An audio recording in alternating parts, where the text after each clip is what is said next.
দেশ থেকে পাচার হওয়া অর্থ ফেরাতে প্রয়োজনে এফবিআই এর সহায়তা নেওয়া হবে বলে জানিয়েছে দুদক সচিব খোরশেদা ইয়াসমিন।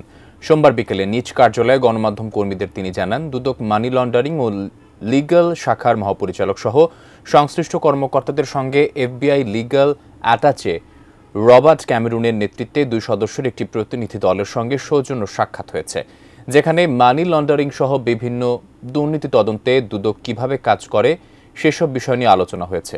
এ সময় পাচার হওয়া টাকা উদ্ধারের চেষ্টা চলছে জানিয়ে তদন্ত শেষ করতে কিছুটা সময় লাগবে বলেও মন্তব্য করেন দুদক সচিব।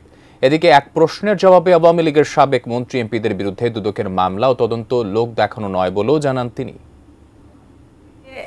এখনো পর্যন্ত ওইভাবে অ্যাকচুয়ালি কোনো এরিয়া বা কার্যক্রম করা না, তবে এগুলি সবই চিন্তাভাবনার মধ্যে রয়েছে। আর টাকা যেন পাচার না হয় সেজন্য তো শুধু দুদক কেন, আরও অনেক সংশ্লিষ্ট প্রতিষ্ঠান রয়েছে, তারাও কাজ করছেন।